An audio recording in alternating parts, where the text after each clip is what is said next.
नमस्ते दोस्तों, आप सभी का स्वागत है हमारे यूपीएससी चैनल में। आप देख रहे हैं सीवी और हम लोग पढ़ रहे हैं आरबीआई में आज हम लोग पढ़ेंगे अनुपातिक कोष प्रणाली। अनुपातिक कोष प्रणाली अनुपातिक कोष प्रणाली क्या है? आरबीआई दो तरह से करता है इसको। आरबीआई दो प्रकार से आरबीआई अनुपातिक कोष प्रणाली, एक सीआरआर और एसएलआर। सीआरआर के रूप में वह स्वयं के पास सभी बैंक से स्वयं के पास रखवाता है। सीआरआर के रूप में जो 3% है, फिलहाल अभी 3% है। और एसएलआर बैंक स्वयं के पास रखता है, वो अपने पास स्वयं के पास रखता है, जो 18% है। सीआरआर कैश रिजर्व रेशियो, नगद आरक्षित अनुपात। और एसएलआर स्टैट्यूटरी लिक्विडिटी रेशियो, मतलब वैधानिक तरलता अनुपात। वैधानिक तरलता अनुपात। GDTL gross demand and time liquidity, मतलब सकल मांग और शाब्दिक डेटा। सकल मांग और शाब्दिक डेटा। एनडीटीएल मतलब net demand and time liquidity, मतलब निबल मांग और शाब्दिक डेटा। जीडीटी और एनडीटीएल का गणना हमेशा 15 दिन में किया जाना चाहिए। जीडीटीएल और एनडीटीएल का गणना महीने में 2 बार किया जाता है, 15-15 दिन में किया जाता है। जीडीटीएल बराबर एक सूत्र होता है, मांग जमा प्लस शाब्दिक जमा प्लस ब्याज। एनडीटीएल बराबर एक सूत्र होता है, जीडीटीएल माइनस आईबीएल। आईबीएल मतलब इंटर बैंक लायबिलिटी, अंतः बैंक देयता। आईबीएल बैंक के पास अन्य बैंकों के जमा होता है। आईबीएल बैंक के पास अन्य बैंकों का जमा होता है, अन्य बैंकों का जमा होता है। लिख लीजिए, इसके बाद फिर आगे हम लोग पढ़ते हैं। आगे हम लोग पढ़ते हैं सीआरआर और एसएलआर देखा था। तो सीआरआर क्या है? सीआरआर नगद आरक्षित अनुपात, cash reserve ratio. CRR NDTL का वह निश्चित अनुपात होता है। सीआरआर एनडीटीएल का वह निश्चित अनुपात होता है जो सभी बैंक आरबीआई के पास जमा रखता है। आरबीआई के पास जमा रखता है और आरबीआई इस पर कोई ब्याज नहीं देता है। आरबीआई इस पर कोई ब्याज नहीं देता है। भावी वर्तमान में 3% निश्चित है। एनडीटीएल का वह निश्चित रिजर्व होता है जिसे बैंक अनिवार्य रूप से आरबीआई के पास जमा रखता है। आरबीआई इस पर कोई ब्याज नहीं देता है। सीआरआर निर्धारण सीआरआर का निर्धारण आरबीआई करता है। वर्तमान में सीआरआर 3% है। आरबीआई सीआरआर का न्यूनतम 0% और अधिकतम 100%। न्यूनतम 0 कर सकता है, जबकि अधिकतम वृद्धि करके अधिकतर 100% कर सकता है। बैंक सीआरआर का प्रयोग साख सृजन में नहीं करती, मतलब उधार देने में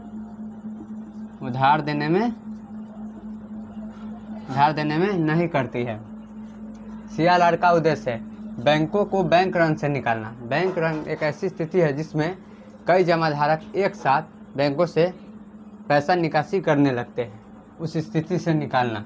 बैंक ऋण वह स्थिति है जहां एक साथ कई जमाधारक पैसा निकासी करने लगता है, धन का निकासी करने लगता है। सीआरआर द्वारा बाजार में तरलता या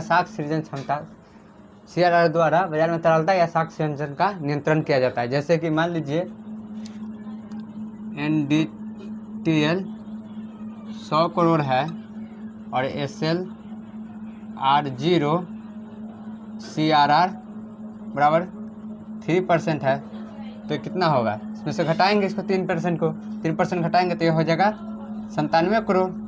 97 करोड़ होगा ना, तो ये क्या होगा? साख सृजन होगा ना। ये क्या होगा? साख सृजन क्षमता। इसकी साख सृजन क्षमता कितना होगा? 97 करोड़। मान लीजिए दूसरा एनडीटीएल 100 करोड़ है और एसएलआर 0 है और सीआरआर को बढ़ा दिया जाए, सीआरआर को 20% कर दिया जाए तो कितना हो जाएगा, टोटल हो जाएगा 80 करोड़। 80 करोड़ क्या हो जाएगा, साख सिटीजन 80 करोड़ हो जाएगा। तीसरा एग्जाम्पल ले लेते हैं, मान लीजिए NDTL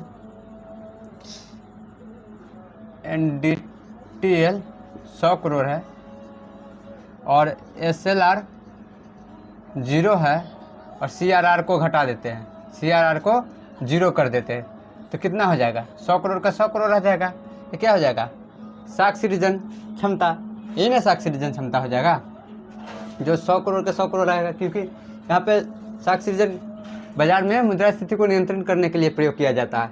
जब इसको हम 0 कर देंगे तो क्या होगा, मुद्रास्फीति बढ़ेगा, बाजार में तरलता भी बढ़ जाएगा, और जब हम लोग इसको बढ़ा देंगे तो मुद्रास्फीति घटेगा, तरलता भी कम जाएगा। आगे लिख लीजिए, आगे हम लोग लिखते हैं, पढ़ते हैं। आगे हम लोग देखते हैं SLR वैधानिक तरल अनुपात। SLR क्या है, SLR NDTL का वह निश्चित अनुपात है, SLR NDTL का वह निश्चित अनुपात है जिससे सभी बैंक अपने पास जमा रखती है, इसे RBI के पास नहीं, अपने पास जमा रखती है, अपने पास अनिवार्य रूप से जमा रखती है। SLR दर का तय RBI करता है। वर्तमान में SLR दर 18% है, 18% है। वर्तमान में SLR दर 18% है। RBI SLR न्यूनतम 3% कर सकती है। RBI SLR का न्यूनतम 3% कर सकती है, जबकि इसे बढ़ा के अधिकतम 40% कर सकती है। 1991 में SLR 40% था, जिससे नरसिम्हा समिति के सिफारिश पर 40% से कम किया गया, जिससे नरसिम्हा समिति के सिफारिश पर RBI ने 40% से कम किया। बैंक SLR के 3 रूप में रख सकते, बैंक SLR को 3 रूप में रख सकते, एक अपने पास नगद के रूप में, कैश रूप में, नगद के रूप में, दूसरा स्वर्ण के रूप में, मतलब गोल्ड के रूप में, सोना के रूप में, और तीसरा सरकारी प्रतिभूति में। सभी बैंक SLR को सरकारी प्रतिभूति में रखना पसंद करते हैं, क्योंकि यहाँ उसे बैंक को ब्याज और कूपन दोनों प्राप्त होता है, ब्याज और नगद के रूप में, स्वर्ण के रूप में और सरकारी प्रतिभूति के रूप में। बैंक SLR का उपयोग तीनों रूप में से किसी के रूप में भी कर सकती है। बैंक SLR को सरकारी प्रतिभूति में रखना पसंद करता है, क्योंकि इसमें जोखिम कम होता है। पहला, इसमें जोखिम कम होता है, और दूसरा, इस पर ब्याज भी मिलता है और कूपन भी प्राप्त होता है, ब्याज और कूपन दोनों प्राप्त होता है। SLR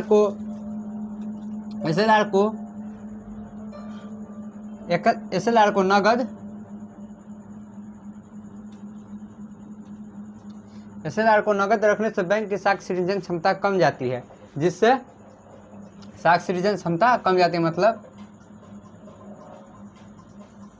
साख सिटीजन क्षमता कम जाती है, उधार देने की क्षमता कम जाती है। स्वर्ण में मतलब सोना में हमेशा उतार चढ़ाव होता रहता है, इसीलिए बैंक इसे स्वर्ण के रूप में नहीं रखती, क्योंकि इसमें अधिक जोखिम होता है। SLR का प्रयोग साख सिटीजन में नहीं किया जाता। बैंक SLR का प्रयोग साख सिटीजन में नहीं कर सकते, उधार देने में इसका प्रयोग बैंक नहीं कर सकता है। आज के लिए इतना ही, मिलते हैं नेक्स्ट क्लास में कल।